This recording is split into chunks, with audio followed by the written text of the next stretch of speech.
Muy buenos días, estimados tutores y compañeros. Mi nombre es Henry Gómez, estudiante del curso de nivelación del aula 3 de la carrera de Derecho Virtual de la UNEMI. El día de hoy, junto a mis compañeros Génesis Latacela, Wilson Guachamín y Zoila López, vamos a abordar sobre la importancia de las normas APA.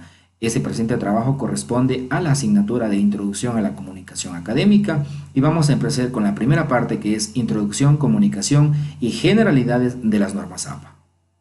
Vamos a continuar y presentamos la primera parte de nuestro trabajo, la importancia de las normas APA y los criterios de referencia bibliográficas en la redacción de trabajos científicos. Como habíamos mencionado, nuestro grupo está conformado por quien les habla: Henry Gómez, Génesis Latacela, Wilson Guachamín y Zoila López.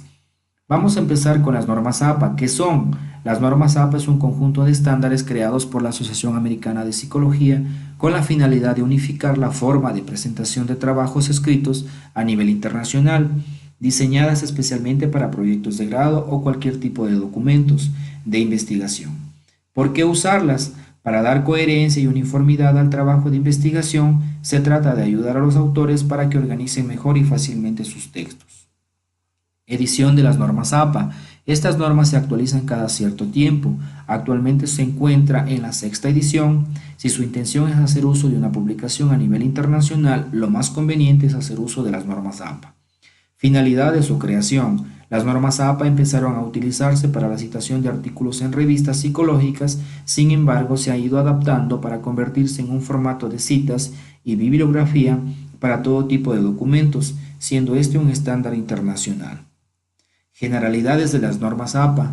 La siguiente información es un resumen que abarca los aspectos más importantes de los estándares APA, ya que como es de conocimiento el manual oficial es bastante extenso, vamos a enfocarnos en las generalidades más comunes y aplicables. Formato para la presentación de trabajos escritos. El tipo de papel, tamaño carta. Márgenes debe ser de 2.54 centímetros de cada borde. Esto quiere decir superior, inferior, izquierdo y derecho. Una sangría es necesario dejar 5 espacios con la barra espaciadora o 0,5 centímetros desde la pestaña de diseño de Word al comienzo de cada párrafo. Fuente o tipo de letra. Las especificaciones de norma APA para el contenido es fuente Timex New Roman, tamaño de 12 puntos, alineamiento a la izquierda y un interlineado de 2. Numeración de páginas. El estilo APA o formato APA tienen reglas específicas para la numeración de páginas. Los números comienzan en la página del título o portada del documento y deben estar ubicados en la esquina superior derecha. La numeración desde la página de derechos del autor hasta las listas de tablas y figuras, incluyendo las páginas dedicatoria y prefacio, deben estar numeradas con números romanos. El contenido del documento desde introducción en adelante debe estar numerado con números arábigos. Aplicaciones de las normas APA, lenguaje y estilo. Formal, la redacción en tercera persona. En trabajos de corte cualitativo, la redacción en primera persona. Usar abreviaturas internacionalmente conocidas. Uso de las siglas de manera correcta. La construcción de párrafos, puntuación, uso de letras mayúsculas y minúsculas deben ajustarse a las normas gramaticales. La construcción de párrafos debe ajustarse a un mínimo de 5 líneas y un máximo de 12.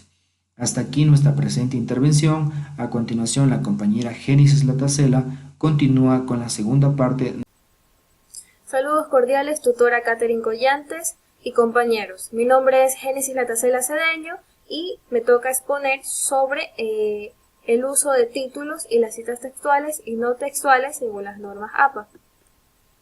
El uso de los títulos según las normas APA se debe utilizar siempre en orden, comenzando desde el primer nivel hasta el último nivel. El número de niveles de título dependerá de la complejidad del documento y su contenido. No se debe utilizar la introducción como primer título. Tenemos 5 niveles, el cual el nivel 1, el encabezado va centrado en negrita con mayúsculas, iniciales y minúsculas. Luego el párrafo comienza con una sangría de 5 espacios con un párrafo normal. El segundo nivel es casi igual al primer nivel, lo único que lo diferencia es que va alineado hacia la izquierda. El nivel 3 lleva sangría, lleva negrita y va con minúsculas y punto final. y luego va el párrafo, comienza seguido del punto en la misma línea del título. En el nivel 4 es lo mismo que en nivel 3, lo que lo diferencia es que el nivel 4 va con cursiva. En el nivel 5 lleva sangría, con cursiva, con minúsculas y punto final, y el párrafo comienza seguido del punto en una misma línea del título. Tenemos un ejemplo aquí. Como podemos observar, dice el título 1, podemos observar que está centrado con negrita y aparte tenemos el contenido del texto, tenemos con un espacio, el espacio de sangría de 0,5 centímetros. Acá tenemos el título 2 que está alineado a la izquierda, está con negrita y aparte está el contenido, como podemos observar aquí. Luego tenemos el título 3, está con un espacio de 0,5 centímetros de sangría, está con punto y tenemos a continuación el contenido, como podemos ver aquí. En el título 4 está con negrita y está con cursiva y está seguido del contenido. A continuación sigue el contenido aquí, como podemos observar.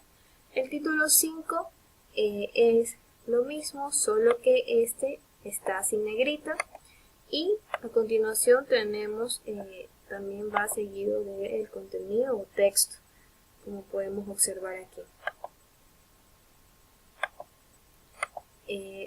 La cita textual. Se considera que una cita textual, cuando el material o texto literalmente está copiado tal cual lo escribió el autor. Tenemos dos clases de citas textuales. La una es corta y la otra es larga. ¿Por qué decimos que es corta? Porque es menor de 40 palabras. Se incorpora entre comillas y se incorpora en el texto y se encierra entre comillas. La cita textual larga lleva más de 40 palabras. Este se coloca en el párrafo en un bloque independiente. Este va apartado. Este no va incorporado entre el texto, sino va aparte. ¿Ok? Y tenemos aquí a continuación unos ejemplos. Tenemos el ejemplo de una cita textual de menos de 40 palabras. Como podemos observar, esta cita está incorporada en medio de estos dos textos. Y podemos observar que antes de la cita textual tenemos que ponerle el apellido del autor, el año de publicación entre paréntesis y podemos, seguido de el año de publicación, podemos incorporarle un conector que, como podemos ver aquí, está esta palabra que es afirma. Podemos poner otro conector como concluye, como el autor dice y bueno, entonces entre otros, ¿no? Tenemos aquí la cita textual entre comillas y al finalizar tenemos el número de página. Tenemos otro ejemplo de la cita textual de más de 40 palabras. Como podemos ver, este está independiente, como lo decíamos, está sin comillas, el autor, está aquí el apellido del autor, el año de publicación entre paréntesis y también se le puede agregar un conector. Entonces aquí tenemos la cita textual, tenemos al finalizar la cita le colocamos un punto y le ponemos entre paréntesis el número de página.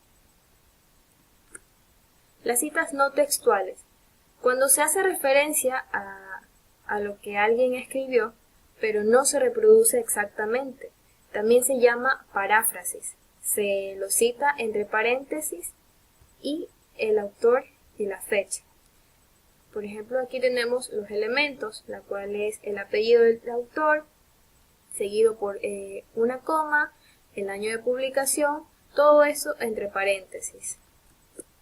Aquí tenemos un ejemplo, tenemos aquí esta cita está incorporada en medio del texto. Tenemos aquí, al finalizar le colocamos los datos del autor, el apellido, coma, le ponemos el año de publicación, entre paréntesis, cierra paréntesis y va al punto. Va al punto y ese es el ejemplo de una cita. Con esta explicación concluye mi participación y a continuación abordarán los siguientes temas mi compañero Wilson Guachamín. Muy buenos días, tutores, compañeros. Mi nombre es Wilson Guachamín. En mi participación me ha correspondido el tema de modelos generales para la bibliografía, donde encontraremos varios títulos con sus respectivos ejemplos. A continuación, capítulos de un libro, enciclopedias o diccionarios, libros sin autor, libros con varios autores, se describen todos los nombres hasta el sexto autor, después se añade la frase ET-AL, libro con autor corporativo, oficina gubernamental como editor. Publicaciones periódicas impresas.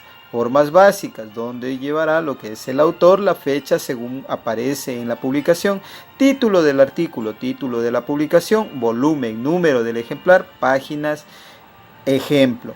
Tenemos Rodríguez N. 2003, que es la lectoescritura, El Sol 47, página de la 10 a la 12. Revistas de investigación. Revistas de investigación con más de 6 autores. Revistas generales, suplementos de revistas, periódicos, tesis, informes técnicos, materiales legales, leyes, códigos, decretos, donde llevará el país, el nombre de la ley, el código, el decreto, etc., número y fechas. Acta o memorias de instituciones, asambleas o congresos, películas cinematográficas.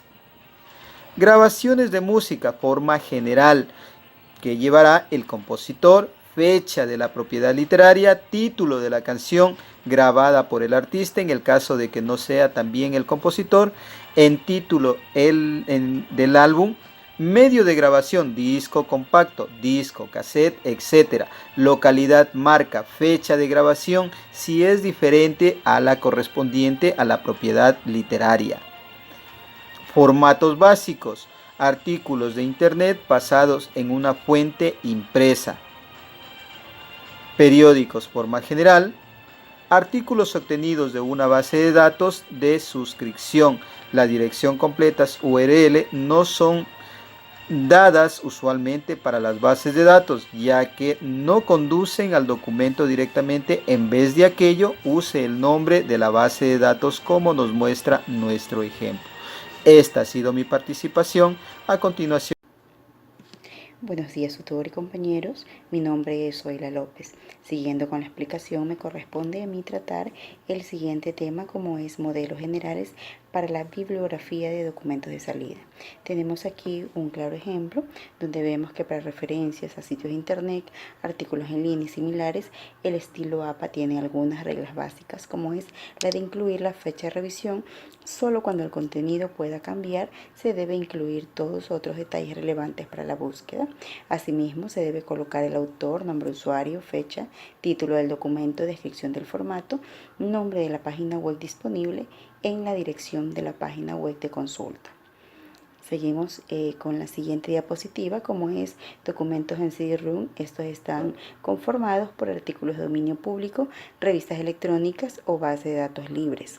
Los artículos electrónicos, vemos que se dan las URLs completas de revistas electrónicas de dominio público y o bases de datos libres, cuando éstas sirven para guiar más sesiones en línea para encontrar el mismo artículo. Es importante notar que no hay un punto final en el término de una referencia que se incluye en la URL.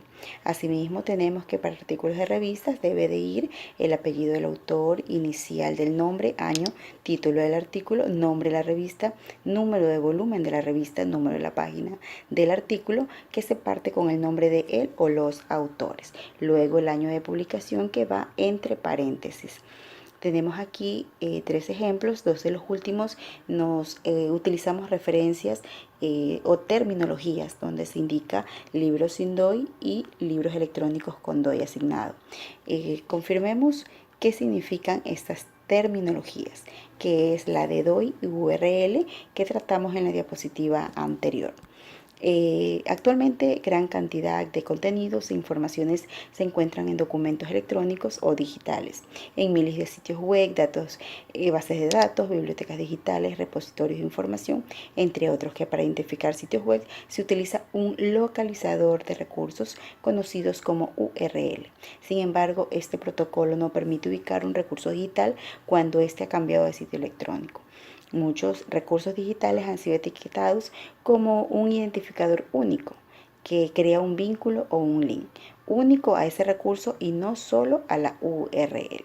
Este protocolo se conoce como DOI. La información sobre un objeto digital puede cambiar con el tiempo, incluyendo dónde encontrarlo, pero su nombre DOI no cambiará.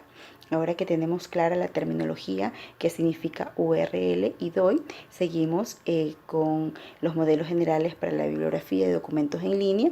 Estos están conformados por documentos no periódicos obtenidos de sitios web, grupos de noticias, grupos de discusión por email, etc. Asimismo, la forma general, que son documentos en línea que llevan el apellido del autor, inicial del nombre, año, título del trabajo extraído, el día del mes, el año de la fuente. Seguimos con los documentos o grupos de noticias, newsgroups. Tenemos aquí también grupos o foros de discusión, las listas de envío, cada una con sus ejemplos, y las páginas web que debemos de colocar para realizar dichos trabajos. Asimismo, tenemos los que son documentos en línea, independientes, sin autor, sin fecha de publicación, ¿verdad? Estos incluyen documentos no periódicos obtenidos de páginas web o sitios web, grupos de noticias, grupos de discusión por email, etc. Una dirección URL que continúe en la siguiente línea no se puede dividir después del slash o un signo de puntuación. No es válido insertar o permitir que el procesador inserte un guión para dividirla. Asimismo, seguimos con lo que son comunicación personal, que es por correo electrónico, o también otras comunicaciones personales como son teléfono, mensajes a pizarra electrónica, chat, Messenger, Facebook, Twitter, mensajes de celular, etc. Debido a que este tipo de comunicación generalmente no proporciona datos recuperables por el lector con posterioridad. Las comunicaciones personales no se incluyen en la lista de referencias. Las comunicaciones por email deben de ser citadas como comunicaciones personales. Recordemos eso. No es necesario poner una cita en el apartado referencias. Sin embargo, si este mail forma una parte de una lista de discusiones, ya no es considerado como una comunicación personal y debe ser incluido en las referencias de la siguiente forma, como son este tipo de citas que deben referenciar directamente después del diálogo citado. Recordemos, por favor, que asimismo tienen varios elementos, como el nombre, que debe de llevar iniciales, y el apellido principal del sujeto citado. Tipos de comunicación, la forma en que la entrevista se llevó a cabo, puede ser personal, telefónica o entre otras. Asimismo, la fecha en que se realizó la entrevista con el formato que se muestra el ejemplo. En el caso que la entrevista no haya sido realizada personalmente, pero fue leída de otro lugar como una revista o un blog, se debe seguir el formato específico de cita dependiendo del origen de la información. Con esta explicación concluye nuestra participación. Muchísimas gracias.